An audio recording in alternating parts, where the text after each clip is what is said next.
Olá, queridas. É, é muito bom estar aqui com vocês de novo.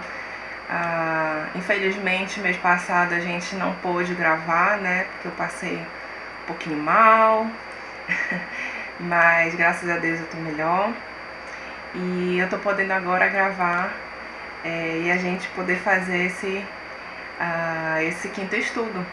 Mês passado eu fiz o resumo, né, do quarto capítulo, que é o contentamento de um cristão descontente. E esse mês a gente vai ver, e hoje nós vamos ver o quinto capítulo, que é encontrando o contentamento na aflição, tá? A essa altura vocês já devem ter aí o resumo de vocês. A gente vai colocar na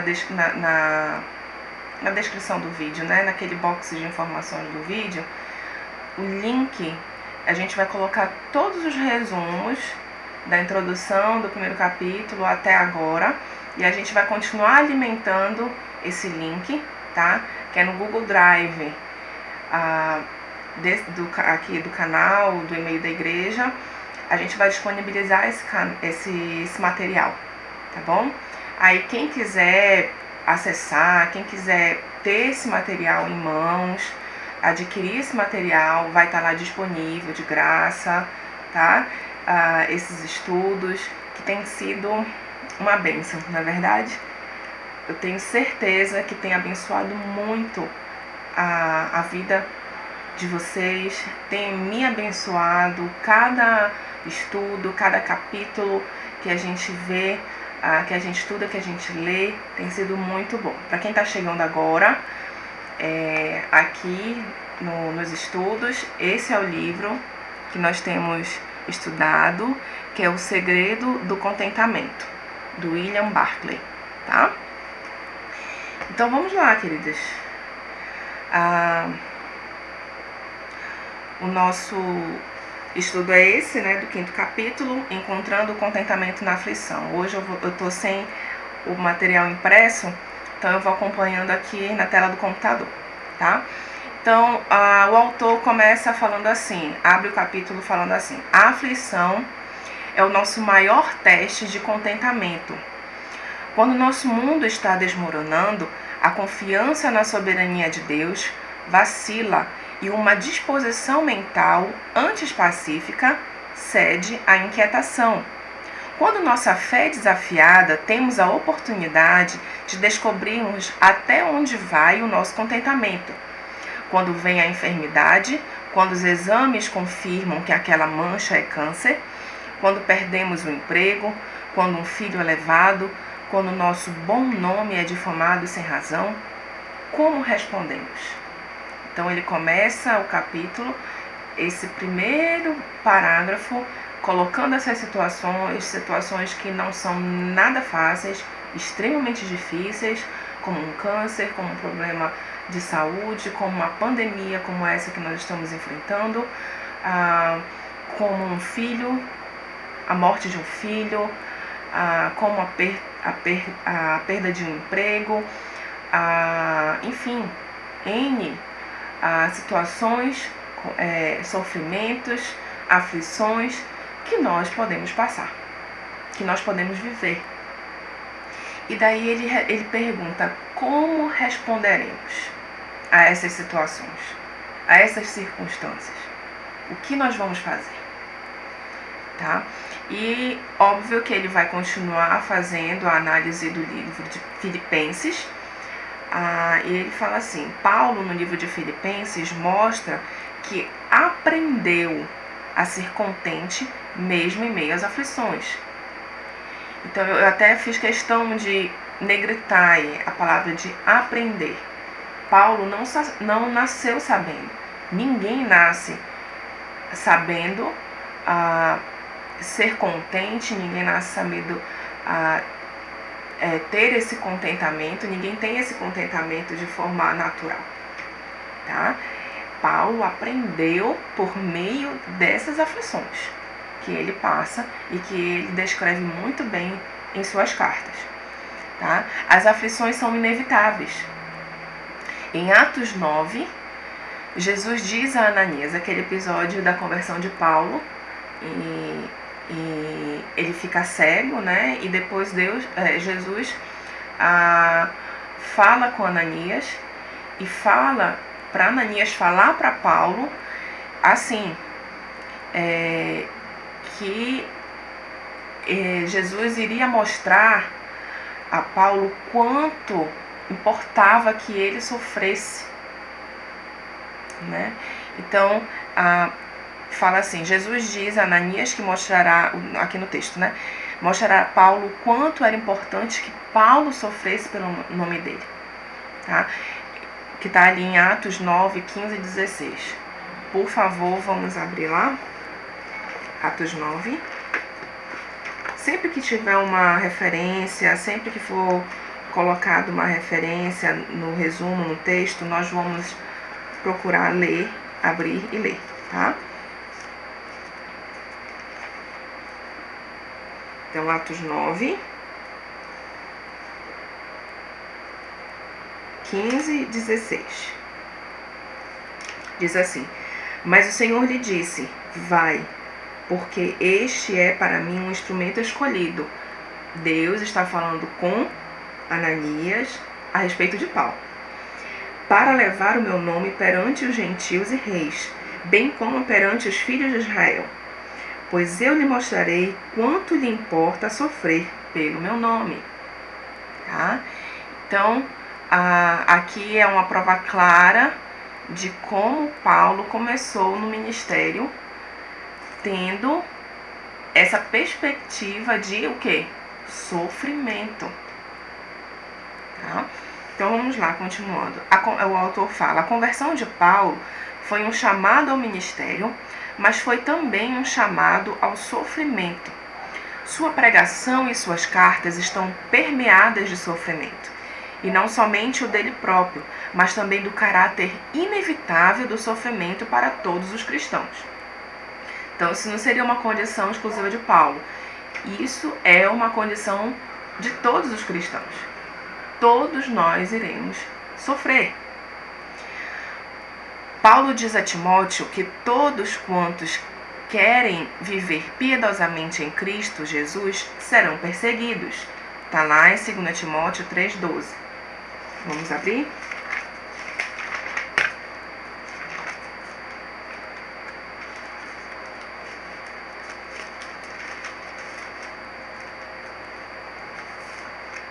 Segundo Timóteo, capítulo 3, versículo 12.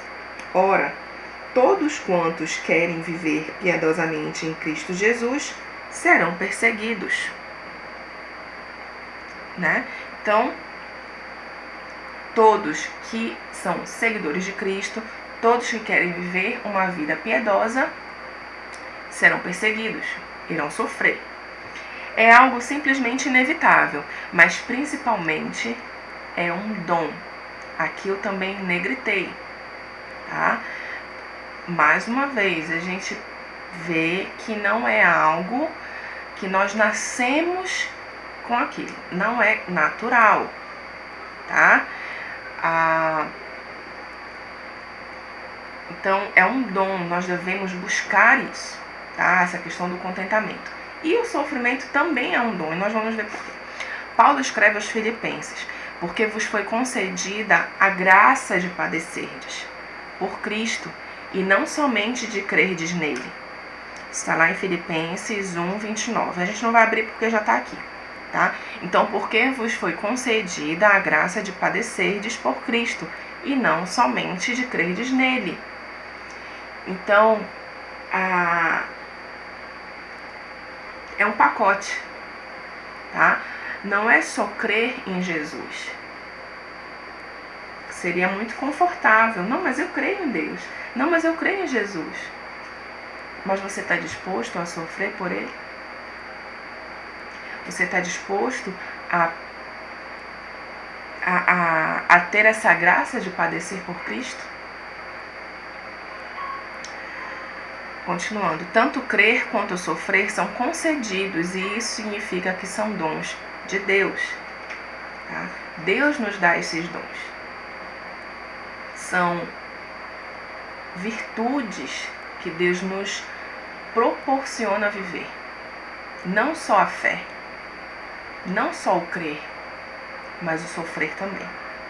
Profundo isso. Continuando.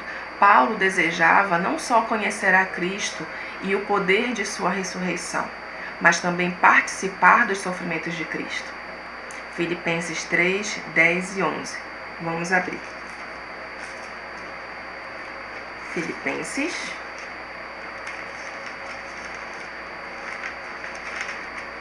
3, 10, versículo 10 e versículo 11. Diz assim: para o conhecer e o poder da sua ressurreição e a comunhão dos seus sofrimentos, conformando-me com ele na sua morte, para de algum modo alcançar a ressurreição dentre os mortos. Então Paulo, ele queria conhecer Jesus, conhecer o poder da sua ressurreição, mas ele sabia que ele precisava, para conhecer Jesus, Deus, e conhecer esse poder, ele precisava ter comunhão dos seus sofrimentos. Ele sabia que ele precisava passar por aflições. Continuando, lembrando que os cristãos estão unidos a Cristo, nós estamos unidos a Cristo, tá? Quando nós sofremos, Cristo sofre. E daí a gente lembra da passagem também da conversão de Paulo, lá em Atos 9:4. Diz assim, Jesus fala, né? Saulo, Saulo, por que me persegues? Jesus já tinha ascendido, né? Já tinha morrido, ressuscitado, ido ao Pai.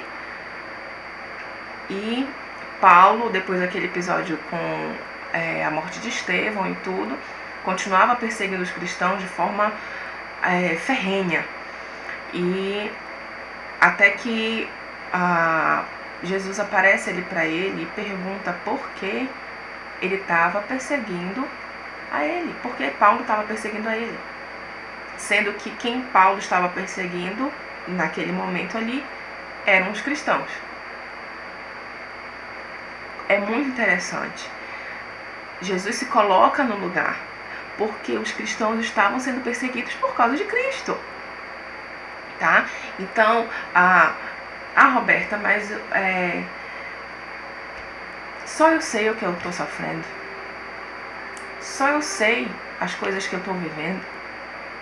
Minha querida, meu querido, se tem irmãos aí que estão assistindo, não pense que a sua dor e o seu sofrimento é desconhecido do Senhor, de forma alguma. E Jesus mostra muito bem isso aqui para Paulo, tá? Os sofrimentos e as aflições fazem parte do mundo caído que vivemos. É uma realidade nossa aqui nesse mundo. Porém, especialmente, os cristãos sofrerão diferentes tipos de perseguições. Aí, diversos, né? Diversas perseguições, diversas aflições, sofrimentos. É uma realidade difícil de aceitar, porém é necessário. Não é fácil a gente pensar que a gente vai ter de sofrer, que a gente vai sofrer. Mas é necessário que a gente tenha essa consciência e essa perspectiva, porque nos ajuda a passar por isso. Tá? É quando devemos lutar e buscar por contentamento e perseverar nele. Então, quando a gente está passando por isso, pela aflição, pelo sofrimento, a gente deve lutar e buscar o contentamento no Senhor e perseverar nele, como bons cristãos. Perseverar, né? E aqui o autor vai usar uma passagem que é Filipenses 1, de 12 a 18, e ele concentra os pontos desse estudo nessa passagem, tá? E nós vamos ler. Eu coloquei já aqui, já descrito no texto, no resumo, a passagem. Então vamos ler. Filipenses capítulo 1, versículo 18,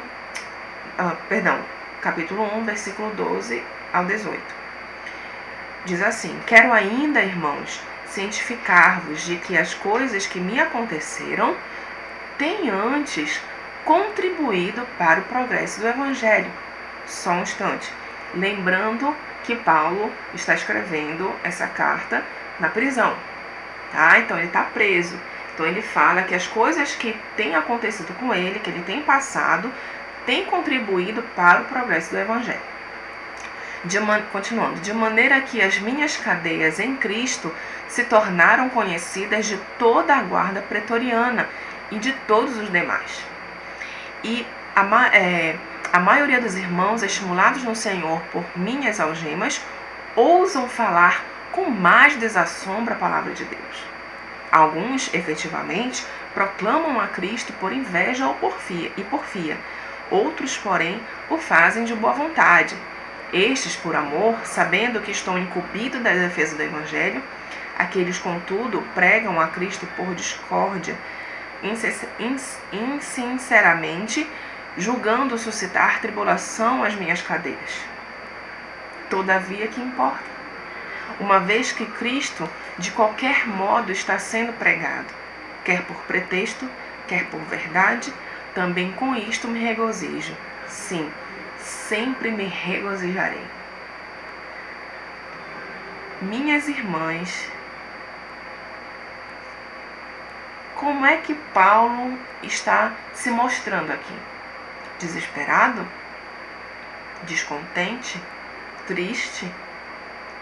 Não. Ele está extremamente consciente. Ele sabe onde ele está. Ele sabe a sua situação. Ele sabe o impacto que isso tem atingido, o impacto o impacto que tem surtido efeito ao redor dele. Então, toda a guarda pretoriana estavam sabendo, e todos os demais, e a maioria dos irmãos, e os irmãos sendo estimulados pelas coisas que Paulo tem sofrido, inclusive uns que não gostavam de Paulo estavam proclamando a Cristo por causa daquilo que Paulo estava passando. Enfim, ele fala, e ele não se importa com essas pessoas que são inimigos do Evangelho, inimigos dele. Ele fala, todavia, que importa. Paulo sabe que ele não é Deus. Paulo sabe que Deus é soberano e a sua vontade é soberana. Então ele diz, uma vez que Cristo de qualquer modo está sendo pregado, quer por pretexto, quer por verdade, é nisso que eu me alegro, é nisso que eu me regozijo. Cristo está sendo pregado. É isso que importa. Tá? Então, baseado nessa passagem, o autor destaca 4 pontos, 4 lições. E a primeira lição é: encontramos contentamento quando transformamos nossas aflições em misericórdias. Vamos ver. Quando reconhecemos que Deus está trabalhando em nossas dificuldades, elas passam a ser vistas como misericórdias de Deus. Quando Paulo mostra que quando estava preso, o Evangelho não deixou de ser pregado, mas sim avançou. Reconhecer que Deus trabalha usando dificuldades e tragédias é diferente de olhar para nossas aflições encarando-as como misericórdia de Deus. De fato, são coisas diferentes, né? Eu reconheço que Deus trabalha usando dificuldades e tragédias. Tá, isso aqui tá na minha mente, tá na minha consciência. Mas encarar nossas aflições como misericórdia de Deus, queridas, isso daí é um exercício extremo da nossa fé. É o amadurecimento, é fruto do amadurecimento da nossa fé. Tá? Então, não é só eu saber que Deus usa as dificuldades e tragédias. É eu encarar isso, as minhas aflições, como misericórdia de Deus. Aí é que está a grande diferença. Devemos perseguir essa perspectiva das misericórdias. Tá? Hebreus 12, de 1 a 13, nos exorta a aceitarmos as dificuldades como disciplina de Deus. Nós vamos abrir Hebreus, capítulo 12.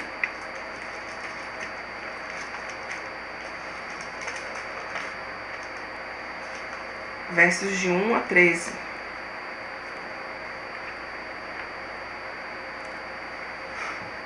Então vamos lá.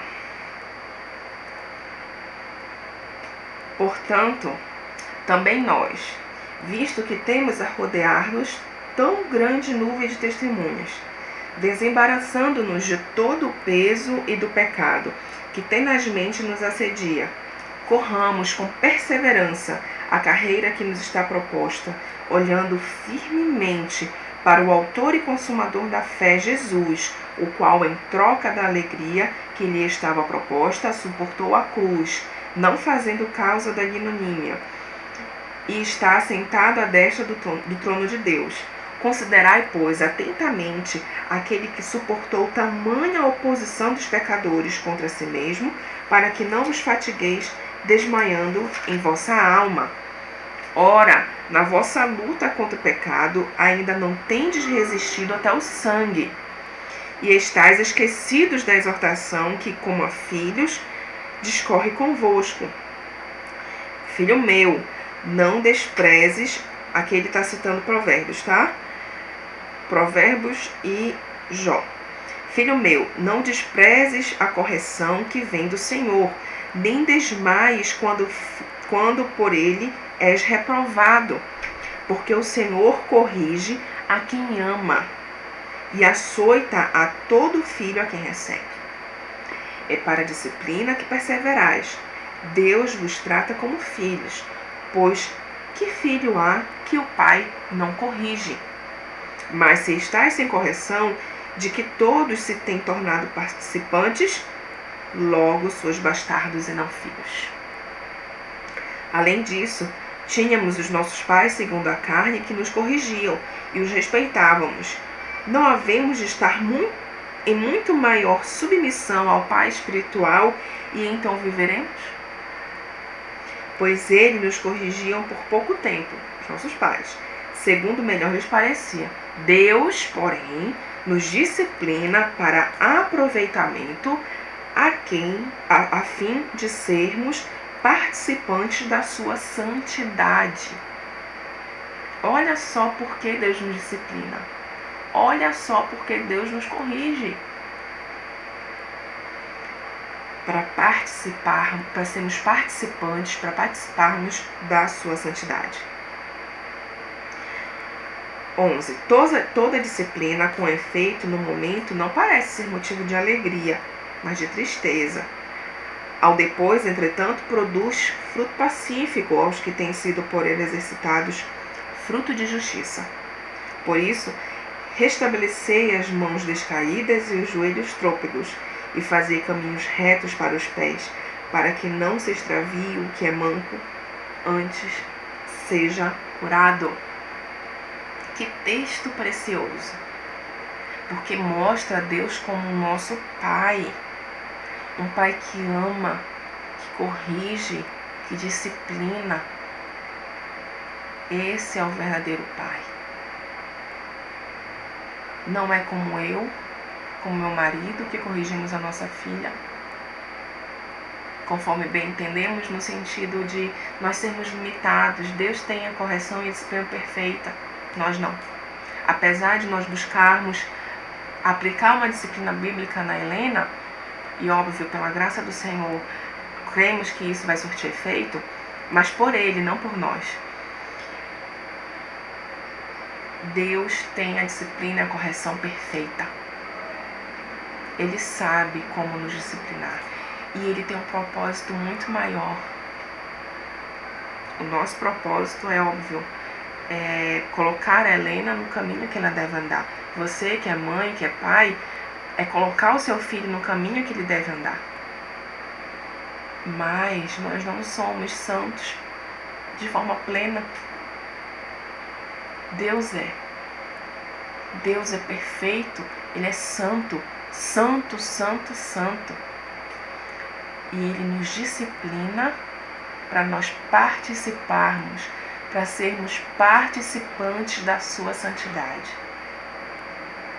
Que quando nós passemos pelas tribulações, pelas aflições, pelos sofrimentos, por esse momento que nós temos passado, por privações, nós tenhamos isso em mente.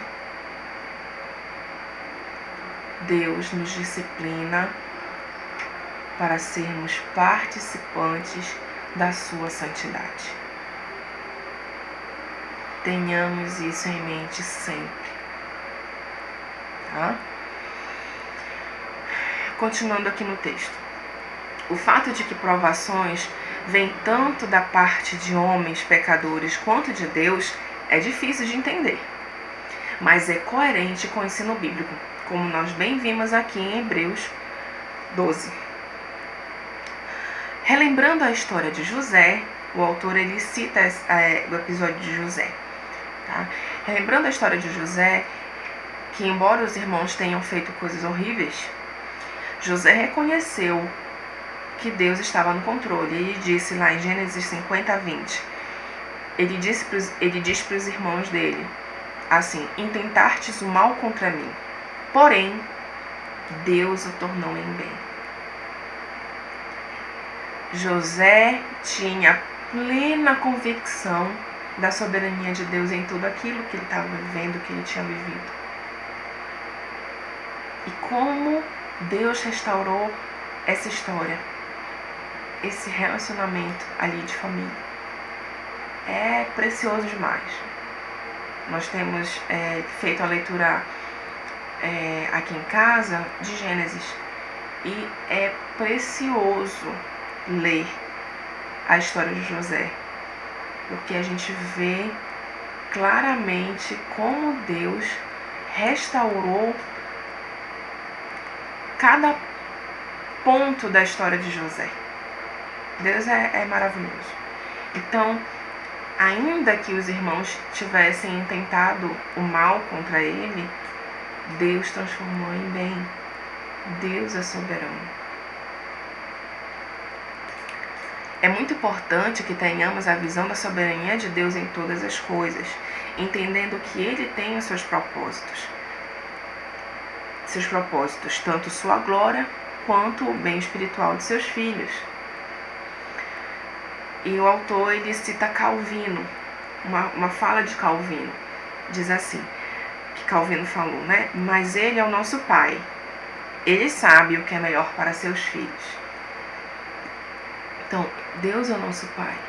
Como Hebreus fala, Ele corrige, Ele ama, Ele corrige a quem? Né? São seus filhos.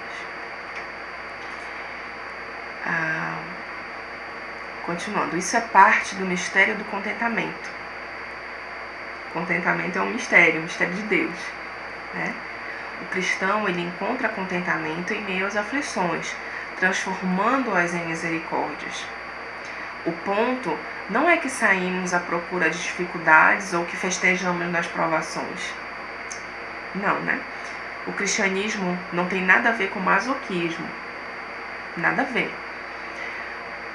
Quando, porém, somos afligidos, aí aqui está a resposta do início do capítulo.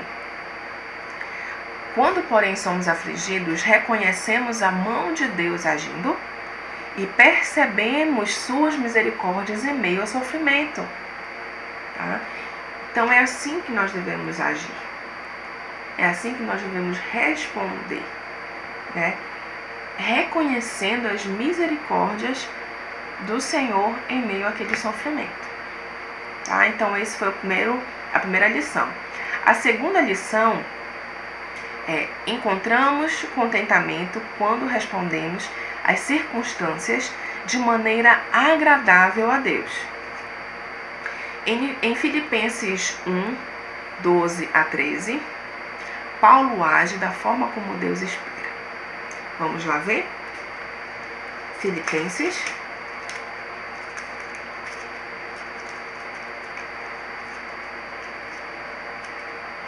A gente já leu, né?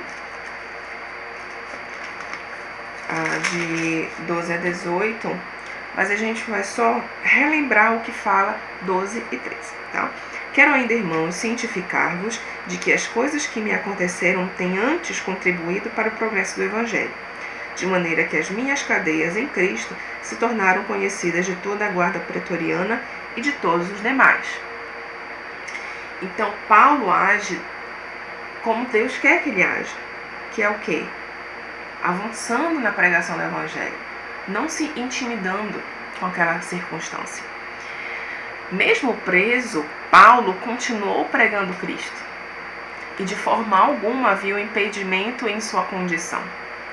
Ele aproveitou a circunstância e transformou em oportunidade. Ele não caiu em lamento e limitação, mas se revestiu de coragem e perseverança. O autor fala: Paulo poderia ter sentado, orado e esperado para ser solto, para só então retomar seu verdadeiro ministério. Em vez disso, viu a prisão como uma oportunidade. Paulo teve a percepção de Deus ali naquele lugar, naquela situação, tá? Ele não se recolheu, ele avançou, tá? Tanto que ele se fez conhecido ali. Ele fez, aliás, mais do que a ele, né? Que o intuito não é se fazer conhecido, mas fazer Cristo conhecido, fazer o Evangelho conhecido. Nem sempre estaremos onde queremos estar. E não há nada pecaminoso em querer que as circunstâncias mudem, nem em orar por isso. Mas precisamos buscar como podemos servir a Cristo onde estamos agora, tá? Então, independente, minha irmã, meu irmão, independente de onde você estiver e da forma que estiver, tenha a missão de fazer Cristo conhecido, de ser testemunha de Cristo aí nesse lugar e dessa forma que você está. Porque a glória não é sua. A sua vida não é sua. É de Cristo. Continuando. O cristão que busca a santificação e o contentamento diz, orando, né? Ajude-me a ficar contente nesta situação e a cumprir minha responsabilidade nela. Esse é o tipo de oração que o cristão deve fazer, né? O contentamento vem da graça e do poder de Deus em nós. Então nós devemos buscar em quem? No Senhor. O contentamento é o resultado de um coração transformado e não está atrelado a circunstâncias exteriores, de forma alguma, né? É de um coração transformado, de um coração exercitado, de um coração maduro, tá? O contentamento é um grande exercício espiritual. Mesmo que as circunstâncias mudem, talvez o descontentamento permaneça. Mas é aí que o foco precisa estar na soberania de Deus. Então, você quer muito que aquela situação mude. Mas mesmo que aquela situação mude, o seu descontentamento pode permanecer e é muito provável que ele permaneça. Sabe por quê? Porque depende muito do seu coração. Depende muito de como você vai encarar o lugar e a situação que você vai estar. Não são as circunstâncias que definem, querida. É a sua maturidade, é a sua fé madura que vai definir. É a sua busca pelo contentamento que vai definir. Tá? Então o foco, ele precisa estar sempre na soberania de Deus. Essa foi a segunda lição. A terceira lição. Encontramos contentamento quando conformamos nossa vontade à vontade de Cristo. Tá? Então, vocês estão vendo aí que é um parágrafo bem grandão, porque foram várias partes que eu não consegui separar. Uma vai complementando a outra. Então, eu fiz um compactado aí, um pouco grandinho, né? De uma citação direta do livro. Então, a gente vai ler, tá? E é muito bom. Quando estamos concentrados em nós mesmos, nosso foco permanece em nossos problemas e na busca por alívio. Quando somos afligidos e nos concentramos em nós mesmos, o descontentamento é o resultado inevitável. Daí a necessidade de aprendermos a entregar nossos desejos a Cristo e a sermos controlados pela vontade dele. Paulo serve como um ótimo exemplo disso em Filipenses 1, como a gente já leu. Nos versículos 15 a 18, Paulo menciona aqueles que pregaram Cristo encorajados por seu encarceramento. Alguns pregavam Cristo de boa vontade por amor, levando adiante o ministério de Paulo por saberem que ele estava preso por defender o Evangelho. Outros, contudo, pregavam Cristo por inveja e rivalidade, buscando até aumentar as aflições de Paulo na prisão. No entanto, aí é que Paulo nos surpreende na sua atitude, né? No entanto, Paulo se alegra porque Cristo está sendo pregado, independente de como está sendo, né? Então, Paulo não se inquietava por causa deles, por causa dessas pessoas que estavam pregando Cristo por inveja e rivalidade. Né? Ele se conformava,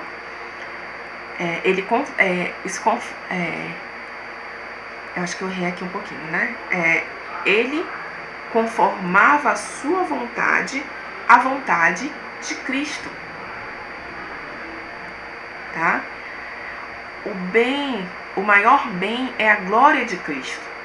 Cristo estava sendo pregado e Paulo ficava contente com isso. Precisamos orar pedindo graça para ficarmos contentes em saber que a vontade de Deus será feita, apesar das nossas circunstâncias.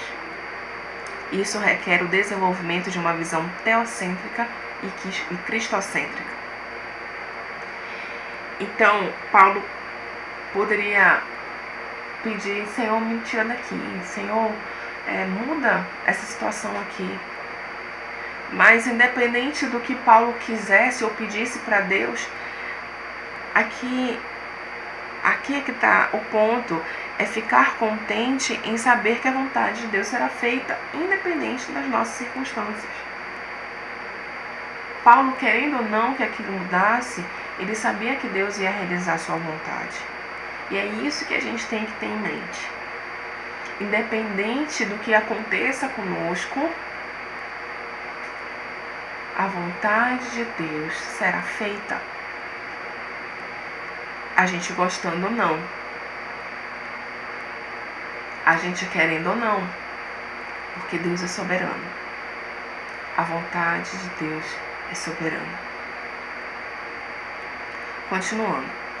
Confiar em nosso coração é muito perigoso, pois temos um coração pecador que deseja o conforto, bem próximo ao que o mundo em que vivemos prega. Que é o conforto, que é o bem-estar, né? E não que seja pecado isso, de forma alguma. Mas você ficar fixo nisso e desprezar os momentos difíceis e de sofrimento é imaturo da nossa parte, porque tudo faz parte da nossa vida, os momentos bons e os momentos não tão bons. mas Deus está conosco. E o autor ele lembra do que o salmista fala em Salmo 73. O salmista ele é tentado em desejar e buscar o que os ímpios viviam. Tá? Então, a gente não vai ler todo o Salmo 73, mas a gente vai ler aqui o que ele cita a respeito do que o salmista fala. Então diz assim, o salmista reclama: com efeito, inutilmente conservei puro o coração e lavei as mãos na inocência, pois de contínuo sou afligido e de cada manhã castigado. Então ele estava se consumindo de inquietação, comparando sua situação com a dos ricos opressores. Isso continuou até que, ele fala, até que entrei no santuário de Deus e atinei com o fim deles. Então até que ele se aproximou de Deus, então ele estava aqui na autocomiseração, né? Querendo o que o outro tinha, independente de quem fosse, eram pessoas ímpias. Ele estava desejando viver aquilo e tudo, mas até que ele se aproximou de Deus e percebeu que aquilo que aqueles ímpios estavam vivendo tinha um fim trágico e triste, que a vida deles não era de acordo com o Senhor. Então, querido, quando a gente se aproxima de Deus, a gente alinha o nosso foco com o foco de Deus, tá? Não é o foco de Deus com o nosso foco, é o nosso foco com o foco de Deus. O foco de Deus é mais importante, tá? Então o salmista ele mostra isso, tá? Ele dá um exemplo, né, disso. Mais uma vez, nosso foco deve permanecer no Senhor e não em nós mesmos. Contentamento não significa que enfrentamos uma vida sem dor. Significa que, em meio à nossa aflição, somos capazes de encontrar paz no controle soberano de Deus, conformando nossa vontade à vontade dele. Tá? Então, lembrando, no mundo tereis aflições, Jesus falou, mas tende bom ânimo, porque eu venci o mundo. Nós temos que ter essa consciência. Nossa vida não vai ser um mar de rosas todos os dias, todos os momentos. Mas nós temos que nos manter contentes, de bom ânimo. Temos que ser animados, porque Cristo venceu o mundo. E nós temos uma eternidade para viver com Ele. É isso que deve nos animar. Quarta lição. Quarta e última, né? Encontramos contentamento quando buscamos o bem dos outros em meio à nossa aflição. Olha a percepção missionária desse dom que é o sofrimento. Quando paramos e olhamos o quadro maior em Filipenses 1, de 12 a 18, fica claro que Paulo escreveu esse trecho para consolar e reanimar os filipenses. Eles estão preocupados com a situação de Paulo. Imagine ver um irmão sofrer, né? Devia angustiar muito o coração daqueles irmãos. Eles estão experimentando angústia, mas Paulo escreve para lhes dizer que Deus tem tudo sob controle e que não precisam se preocupar com ele. É muito interessante esse comportamento de Paulo, essa atitude de Paulo, porque é bem quando a gente, e até o autor do livro ele lembra disso, quando a gente vai visitar alguém que está doente, e aquela pessoa, se ela é crente, se ela é serva de Deus, a gente sai de lá muito mais confortado e consolado do que nós vamos ali para proporcionar para a pessoa, porque é Deus que faz. É Deus que realiza o contentamento daquela pessoa que está ali naquele sofrimento. Não somos nós.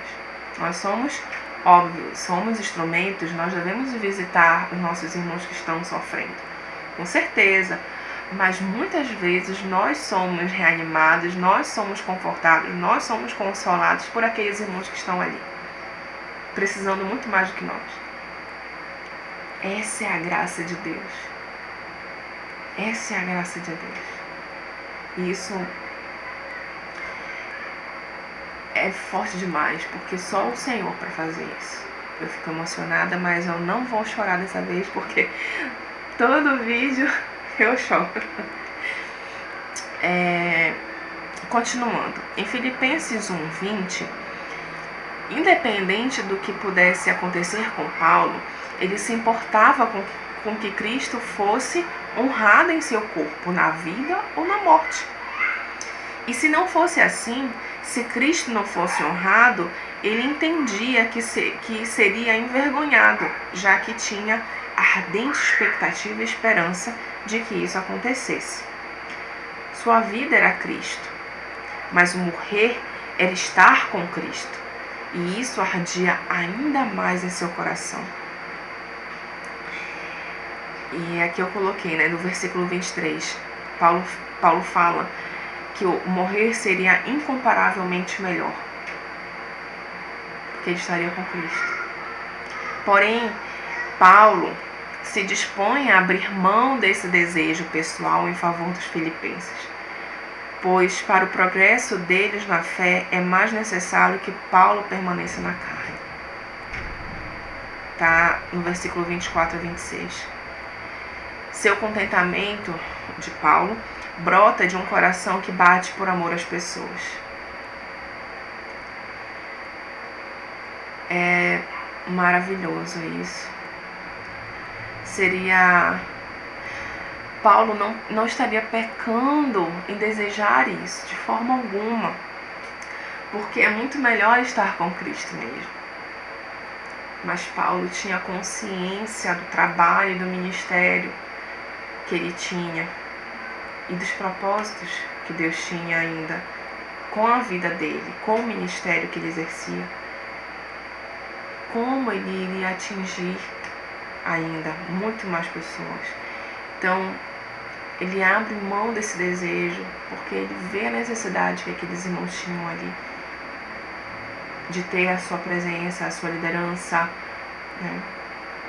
Então, é amor. É o amor que Deus dá, né?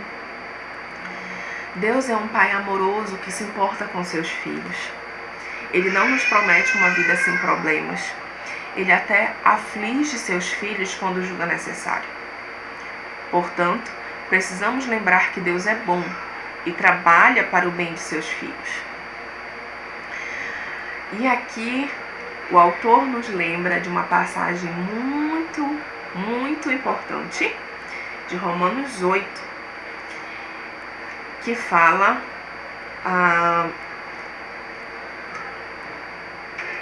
exatamente a nossa participação nos sofrimentos de Cristo. Então, eu tentei fazer um panorama aqui, tá, dos versículos, aqui no texto, do que Paulo vai falando. Romanos 8:15 fala da nossa adoção. Nós fomos adotados por Deus, tá? E nós somos, e Paulo fala que nós somos filhos de Deus, no versículo 16. Tá?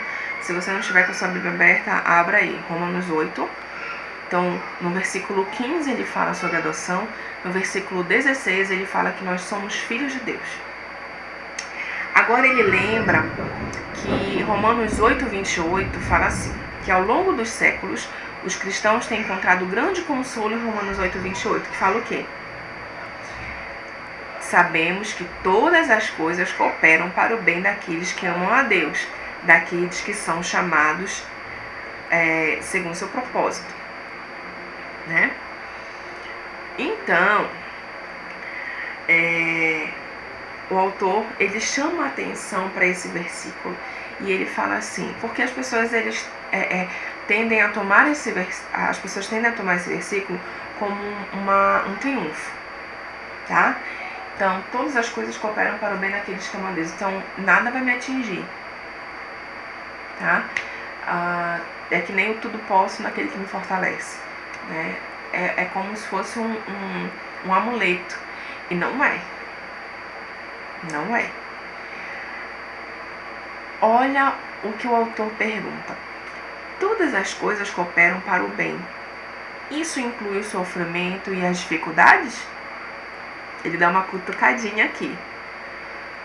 Seguindo, ora, aqui eu coloquei, né? Romanos 8, 17 e 18. Dê uma olhada aí.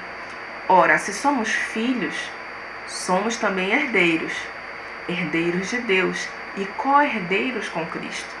Se com ele sofremos, também com ele seremos glorificados. Porque para mim, tenho por certo que os sofrimentos do tempo presente não podem ser comparados com a glória a ser revelada em nós. Somos filhos. Somos filhos de Deus, aleluia, tal, vitória, irmão. É só vitória? Se somos filhos, somos também herdeiros e co-herdeiros com Cristo. Se com ele sofremos, também com ele seremos glorificados. Cristo sofreu. Nós também vamos sofrer. A chuva. Desculpa.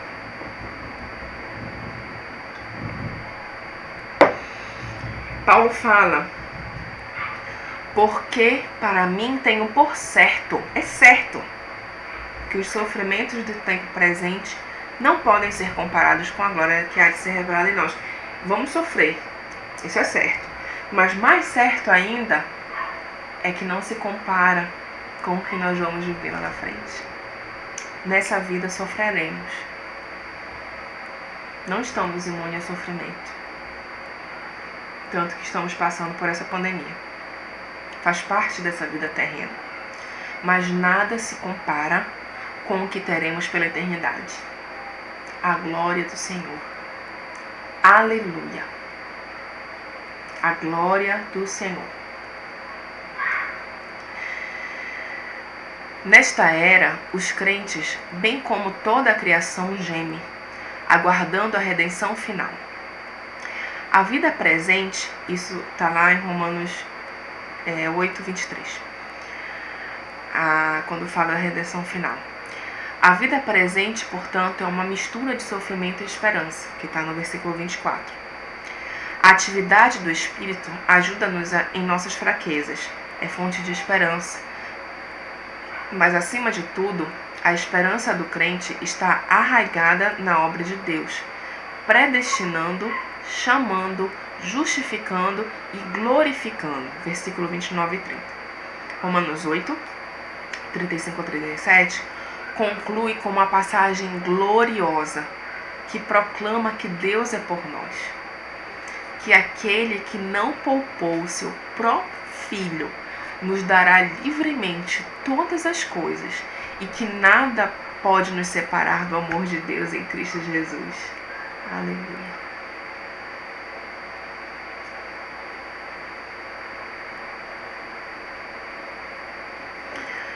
Desculpa. É dentro deste contexto mais amplo que Paulo faz a declaração de que todas as coisas cooperam para o bem daqueles que amam a Deus. A pergunta é: acreditamos nisso? Que todas as coisas, sejam boas ou não tão boas, ou ruins, cooperam para o meu bem? Acreditamos que nossas dificuldades,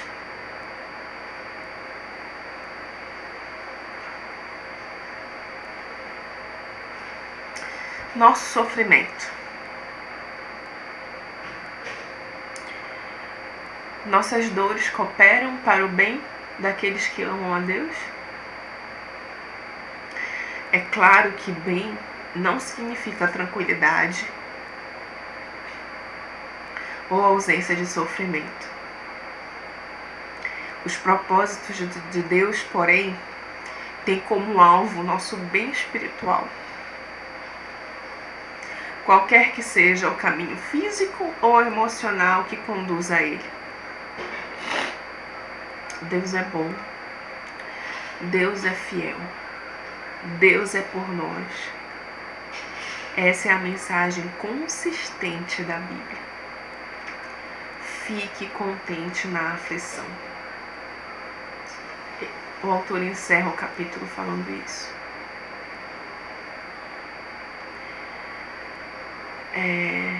Eu fiquei muito emocionada porque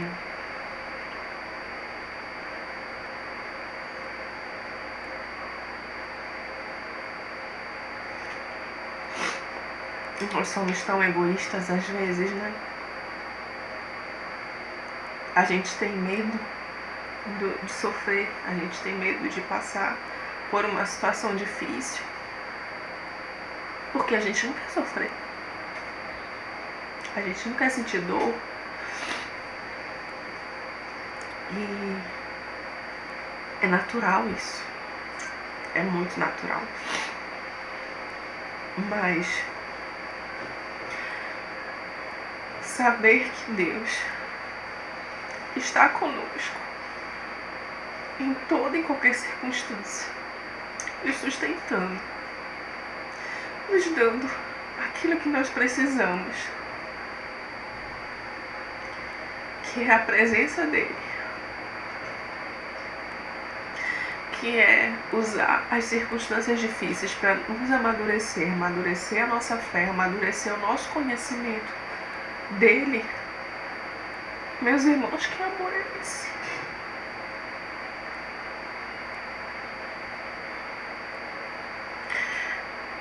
Nós temos que ser gratos, não só, não é ficar rindo para as pessoas, eu tô sofrendo, não é isso é hipocrisia, mas é ter um coração grato ao Senhor. Eu tenho um coração contente porque Deus se faz presente na nossa vida, em toda e qualquer circunstância.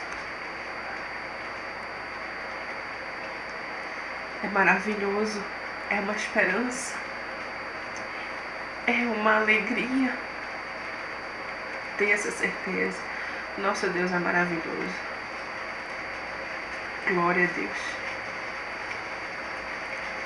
Vamos orar? Aqui no final do resumo temos as perguntas para a gente refletir. E eu espero que vocês façam isso, tá? De uma forma bem devocional. E nós encerramos aqui o capítulo 5, que é encontrando o contentamento na aflição. Vamos orar. Pai querido, o Senhor é o nosso Pai. É o nosso Pai amoroso. É o nosso Pai cheio de amor, cheio de cuidado, cheio de zelo, que nos ama tanto, ao ponto de nos deixar passar por sofrimentos para que nós alcancemos a maturidade, alcancemos a sabedoria. Obrigada, Senhor. Obrigada porque o Senhor é o nosso Pai perfeito, cheio de amor, cheio de misericórdia. Obrigada porque podemos confiar num Deus que é soberano, que é um Deus que tem controle sobre toda e qualquer circunstância e que faz valer a sua vontade, que é boa, agradável e perfeita. Ó Senhor, quanto mais te conhecemos, mais queremos do Senhor. E é tão bom saber que o Senhor é uma fonte inesgotável.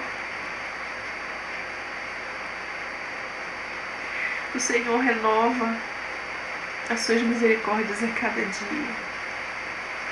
A tua palavra não volta vazia. O Senhor é uma fonte inesgotável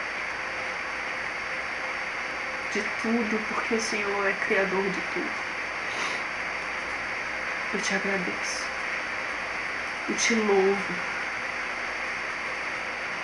por essa oportunidade de estudar esse livro, de refletir nesses capítulos, nessas passagens,